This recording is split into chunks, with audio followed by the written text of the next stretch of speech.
네, 지난주부터 가스펠 프로젝트로 말씀을 나눕니다. 지난주에는 족보에 드러난 하나님의 약속, 또 오늘은 마리아가 수태고지를 통하여서 어떻게 하나님의 은혜의 역사를 이루게 되었는가 나누도록 하겠습니다.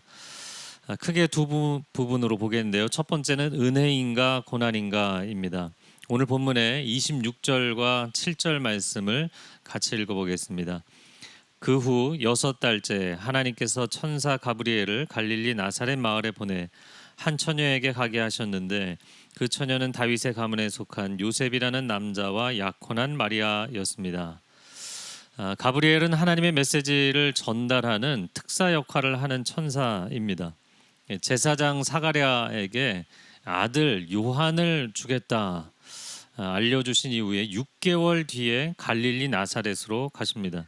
근데 이 나사렛이라는 곳은 지금의 우리나라로 치면 강원도 두메산골 마을 정도 됩니다. 그 외딴 곳에 마리아라는 처녀에게 찾아갔죠. 그럼 처녀면 나이가 몇 정도 되었겠는가? 당시에 마태복음에서 이제 정혼했다 이런 표현을 쓰는데요. 이 정혼하는 나이가 14세로 추정이 됩니다. 그러니까 마리아는 14살 아주 어린 소녀로 추정이 되는 것이죠. 자, 그런데 천사가 첫 인사말이 28절 말씀해 보면 기뻐하라 은혜를 입은 자여 이렇게 인사합니다. 여러분, 은혜, 이 카리스라는 헬라어는 선물이라는 뜻입니다. 다시 말해서 지금 가브리엘은 내가 너에게 선물과 같은 좋은 소식을 전한다라는 것이죠. 도대체 이런 인사를 왜 할까 의아해할 때 천사가 다시 이야기합니다. 30절에 보면 두려워하지 마라 마리아야 내가 하나님의 은혜를 받았다. 다시 한번 은혜를 이야기합니다. 근데 그 구체적인 내용을 들어보니까 너무나 충격적인 내용이었어요. 남자를 알지 못하는 처녀가 아들을 낳게 된다. 그것도 이 불가능한 일을 하나님의 능력으로 이루시겠다라고 하시는 거예요. 과연 성자를 잉태하는 것이 마리아에게 은혜일까요? 고난일까요? 생각해 보십시오. 이 예고는 앞으로 정말 엄청난 파고를 불러올 소식이었던 것이죠. 이제 마리아가 2장에 넘어가면 아기 예수를 데리고 성전에 올라가는 장면이 나오는데 예언자 시므온이 이렇게 예언을 합니다. 누가복음 2장 35절에 또 칼이 내 마음을 찌르듯 하게 될 것이다. 소중하게 얻은 아들을 어느 날 십자가에 못 박게 될 것이다 라는 예고였어요. 여러분, 우리 말에 부모는 죽으면 땅에 묻지만 자식은 죽으면 가슴에 묻는다라는 표현을 쓰잖아요. 과연 성자를 잉태한 것이 마리아에게 은혜의 소식이었는가 고난의 소식이었는가라는 것이죠. 그러면 우리 자신에게도 이렇게 물어볼 수 있습니다. 정말 하나님이 우리 각자에게 주신 선물들이 진짜 선물일까? 세례 요한이라는 그 요한이라는 말의 뜻이 여호와의 은혜라는 뜻입니다. 그러나 은혜라는 이름을 가진 요한도 헤롯에게 비참하게 죽임을 당했잖아요. 마리아도 은혜를 입은 여인이라고 했는데 장차 그 아들이 십자가에 죽게 됩니다. 만약에 천사가 처음부터 이런 내용을 같이 얘기를 해줬다면 사가랴도 마리아도 그걸 은혜로 받아들였을까요? 울며 불며 저는 이 길에 들어설 수 없습니다 이런 얘기 하지 않았겠어요?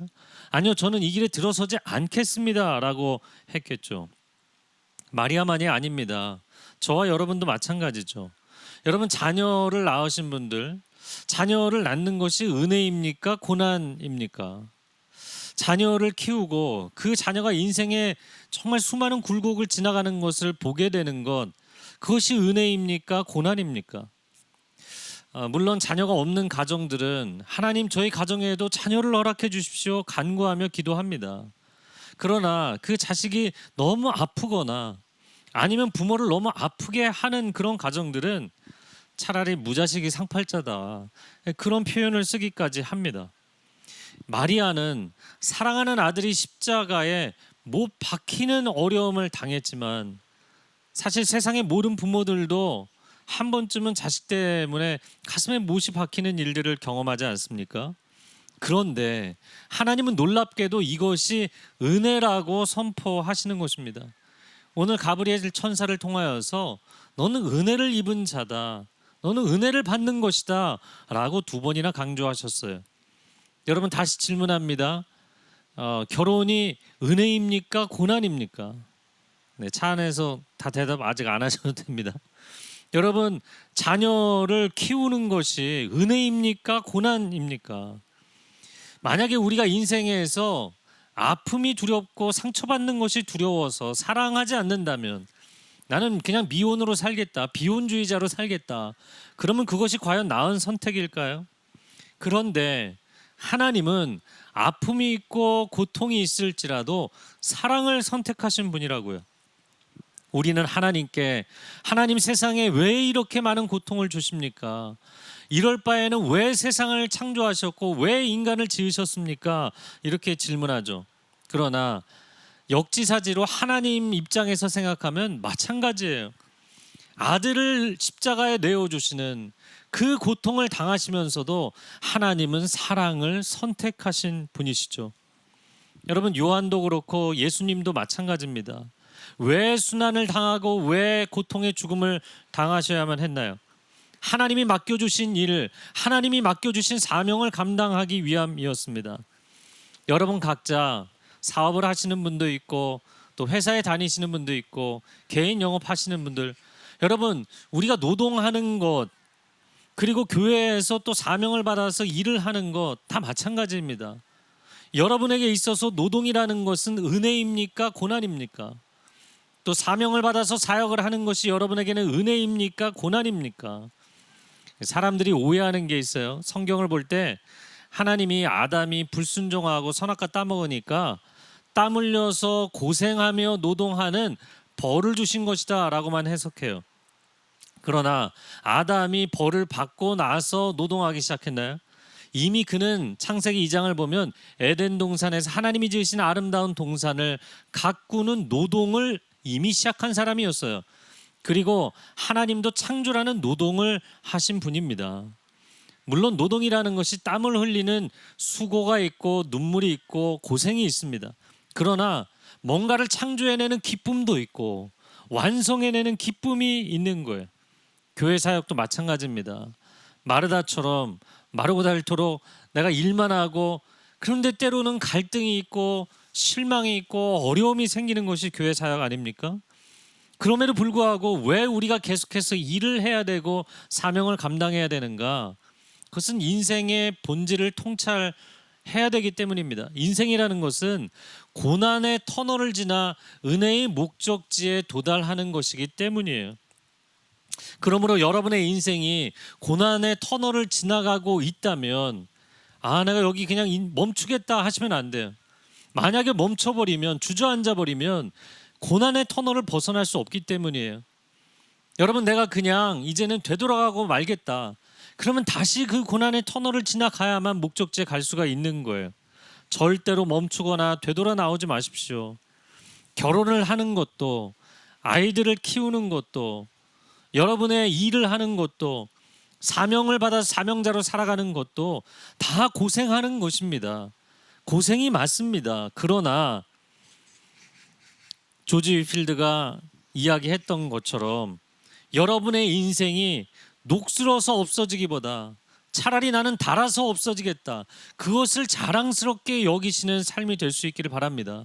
왜냐하면 인생이라는 것은 사랑하는 만큼 고생하고 또 헌신하는 만큼 고생하게 돼 있지만, 사랑할 때 진정한 인생의 의미를 발견하고 헌신할 때 진정한 인생의 기쁨과 감격이 체험되는 것이기 때문입니다.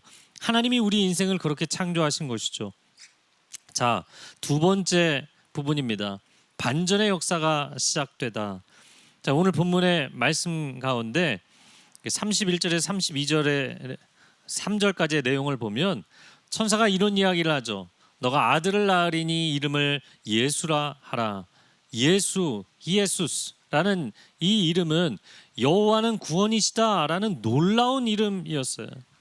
아니, 여호와가 구원이라는 이름을 내 아들이 갖게 된 거예요. 그러나 그 당시도 그렇고 오늘날도 그렇고요, 이 예수라는 이름을 가진 유태인들이 많습니다. 그러니까 말하자면 우리나라 철수 민수처럼 흔한 이름이에요. 많은 사람들이 사용하는 이름입니다. 근데 정말 중요한 것은 그 아이가 지극히 높으신 분의 아들, 즉 하나님의 아들이시다라는 거예요. 다윗의 보좌에 앉아 다윗의 왕국을 세우실 분, 영원한 나라를 이루실 약속된 메시아가 바로 그 아이가 되는 것이다 라는 말씀을 한 거예요. 여러분, 누가복음 1장 앞부분을 보면 이 마리아 이야기가 나오기 전에 제사장 사가랴가 가브리엘 천사장에게 아들을 얻게 된다는 소식을 듣잖아요. 그런데 그가 믿지 않았어요. 믿을 수가 없었어요. 그래서 약간 괘씸죄로 벙어리가 되는 그런 벌을 받게 됩니다. 자, 그런 제사장 사가랴와 비교를 해봤을 때 마리아의 믿음이라는 건 대단한 믿음이었어요. 한 4가지로 정리를 해보면요. 첫 번째, 사가랴는 성전에서 제사장으로 섬기는 사명자이잖아요. 근데 마리아는 어린 시골 처녀일 뿐이라고요. 두 번째, 사가랴는 사실 평생 아들을 달라고 기도했던 사람이에요. 그러나 마리아는 오늘 이 소식을 처음 듣는 것입니다. 세 번째는, 사가랴는 우리 부부가 노산이라서 그건 어렵다. 여러분, 뭐 노산이 거의 어렵죠. 그렇지만 가끔 일어나는 경우도 있는 거잖아요. 그러나 마리아는 처녀로서 아들을 갖는다는 것은 아예 불가능한 거. 이거 어려운 게 아니라 불가능한 일이었습니다. 네 번째, 사가랴는 만약에 그렇게 아들을 얻는다면 그건 대단히 경사스러운 일이었어요. 그러나 마리아는 처녀로서 아들을 갖고 태어난다? 그럼 돌 맞아 죽을 일이었다고요. 이 모든 악 조건에도 불구하고 마리아는 하나님의 말씀을, 하나님의 메시지를 받아들였다는 것이 놀라운 것이죠. 자, 그런데 이 놀라운 마리아의 믿음을 오늘날 곡해하는 주장들이 있습니다.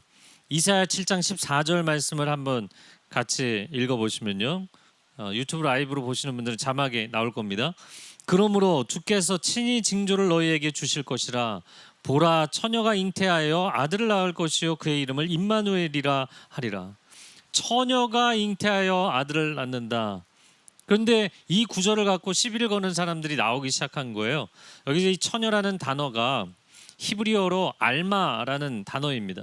근데 이 알마라는 단어는 사실 처녀라는 뜻이 아니라 젊은 여성을 뜻하는 단어예요. 처녀라는 단어가 히브리어로 따로 있어요. 베툴라라는 단어죠. 그러니까 무신론자로 유명세를 떨쳤던 크리스토퍼 히친스라는 사람이 있어요. 이 히친스가 봐라, 이거는 틀린 얘기다. 또 그것을 우리나라 도올 김용옥 씨가 인용을 해서 이거는 틀린 얘기다. 예수님의 동정녀 탄생은 사람들이 만들어낸 설화이고 신화일 뿐이다. 이렇게 주장을 하는 거예요. 여러분, 그러면 그 말이 정말 맞을까요?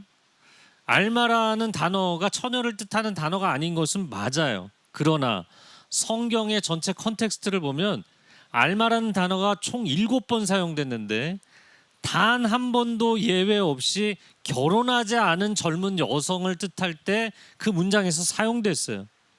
여러분, 예수님은 천지를 창조하신 전능자 하나님의 능력으로 처녀 마리아에게 잉태가 된 것입니다. 다시 본론으로 돌아와서요. 사실 마리아가 이 말도 안 되는 소식을 받아들인 이유가 무엇일까? 오늘 본문의 말씀을 보면 2가지로 정리가 됩니다. 첫 번째는 38절 말씀인데요. 38절 같이 읽어보겠습니다. 그러자 마리아가 대답했습니다. 보십시오, 저는 주의 여종입니다. 당신의 말씀대로 제게 이루어지기를 원합니다. 그러자 천사가 마리아에게서 떠나갔다. 마리아가 이 소식을 받아들인 것은 첫 번째, 나는 주의 여종이기 때문에 주의 말씀대로 이루어지는 것이 합당합니다 라는 생각이었던 것이죠. 사실 제사장 사가랴가 주님의 종이지 마리아가 주님의 여종이라고 할 만큼 무슨 특별한 직분이 있었던 것도 아니잖아요. 14살짜리 소녀입니다. 오늘날로 치면 그냥 중등부 학생에 불과하다고요. 그럼에도 불구하고 명확한 자기인식이 있었던 거예요. 나는 주님의 여종입니다. 당연히 순종해야 되고 당연히 섬겨야 됩니다. 여러분, 이 종이라는 말이 우리말로 종은 따르는 자라는 뜻이고 이 헬라어로 둘로스는 섬기는 자라는 뜻이에요. 그러니까 종은 자기 뜻대로 사는 인생이 아니라 주인의 뜻대로 사는 인생, 주님의 뜻을 이루는 인생이라는 것이죠. 그런데 한 가지 장애가 있어요. 여러분 성경을 보면 이름은 그 사람의 인생을 표현해주는 가장 대표적인 것이잖아요. 마리아라는 이름의 뜻이 슬픔이라는 뜻이에요. 그리고 히브리어로는 미리암에서 나온 말인데 미리암을 헬라어로 마리아라고 이야기를 한 것인데요. 미리암은 한술 더 떠서 슬픔의 바다라는 뜻이에요. 그러니까 마리아는 이 이름대로 보자면 굉장히 내향적이고 생각이 많고 그런 여자였다고요. 그런데 여러분 생각이 많다고 해서 꼭 순종이 느리지는 않은 것이라는 것을 알 수 있어요. 29절에 이 마리아가 천사의 말을 듣고 마음속에 생각하죠. 그래서 마리아에 관련된 본문들을 보면 그녀가 묵상하는 여인이었다는 걸 알 수가 있어요. 그리고 하나님의 말씀을 들으면 묵상하고 받아들이고 순종하는 사람이었던 것이죠. 자, 그런데 많은 크리스찬들이 믿음은 믿음이고 인생은 인생인 거지, 인생은 내 뜻대로 사는 거야, 이런 생각들을 합니다. 또 나는 순종할 마음도 있지만 늘 생각이 많고 고민이 많아서 순종을 못한다. 또 어떤 분들은 기도할 때 순종하기 위해 기도하기보다는 하나님 이거 빨리 하셔야 되는 거 아닙니까? 저거 빨리 하셔야 되는 거 아닙니까? 내가 하나님의 종이 되는 게 아니라 하나님을 종처럼 이거저거 시키는 경우들이 참 많이 있습니다. 여러분, 하나님께서 이 어린 소녀를 왜 선택하셨나요? 그것은 주저함 없이 순종하는 믿음 때문이었어요. 하나님이 말씀하셨다면, 그것이 하나님의 뜻이라면 그거는 의문의 여지 없이 당연히 이루어져야 된다라고 생각한 거예요. 하나님은 적당히 순종하는 사람을 선택하시는 것이 아니라 단순 명쾌하게 순종할 수 있는 겸손한 사람을 선택하시는 분이십니다. 저를 한번 따라해 보시겠어요? 순종이 능력입니다. 능력입니다. 여러분, 순종이 능력이에요. 이 조직도 보면 모두가 머리를 쓰고 모두가 내가 고민해서 방향을 정하겠다가 아니에요. 사실은 소수의 사람들이 방향을 정해도 그 공동체가 얼마나 결집하고 순종과 충성의 능력을 가졌는가가 엄청난 파워를 나타냅니다. 광야 1세대와 2세대를 비교하면 그렇죠. 광야 1세대는 사람들이 생각이 많았어요. 우리가 이 광야에서 어떻게 지내냐, 우리가 이 광야에 있는 게 아니라 돌아가는 게 낫지 않냐, 이런 고민과 생각이 굉장히 많았기 때문에 하나님 뭔가를 말씀하시면 거절하는 경우가 굉장히 많았다고요. 그런데 광야 2세대는 하나님이 말씀하시면 즉각 순종하는 세대였어요. 여러분, 결국에 약속의 땅에 누가 들어갔나요? 순종하는 세대가 들어간 것입니다. 자, 두 번째, 마리아가 이 어려운 불가능한 말씀을 어떻게 받아들였는가? 오늘 본문 뒷부분에 나오는 마리아의 찬송시가 있습니다. 그 중에 47절과 8절 말씀, 여러분 자막을 보실 수 있는 분들은 함께 읽어보겠습니다. 47절 8절. 내 영이 내 구주 하나님을 기뻐함은 그분이 자신의 여종의 비천함을 돌아보셨기 때문입니다. 이제부터 모든 세대가 나를 복있다 할 것입니다. 할렐루야. 내가 주님의 구원의 통로가 된다는 그 자체가 저에게 복입니다. 이런 생각을 했어요. 여러분, 14살에 아직 결혼을 한 것도 아닌 상태인데 이 소녀가 아이를 갖는다는 것은 사람들에게 손가락질 당하고 저주당할 일이었다고요. 그렇지만 약속된 구원자 메시아가 나를 통해서 오실 수만 있다면, 내가 힘들지라도 고생을 한다 할지라도 이거는 나에게 복입니다라고 선언을 하잖아요. 48절에 보면 나는 복된 인생이다 이렇게 선언하는 거예요. 엘리사벳을 만나러 갔을 때 엘리사벳이 마리아야, 너는 복이 있다. 너의 태중의 아이에게도 복이 있다.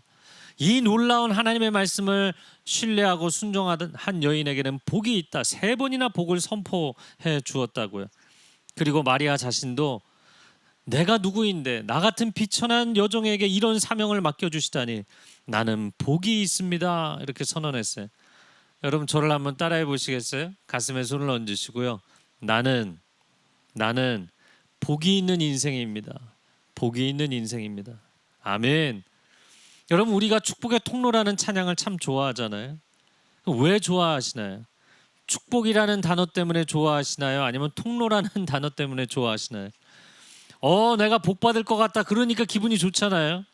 근데 사실은 복이 나를 통해서 흘러가는 것이 진정한 복이라는 거예요.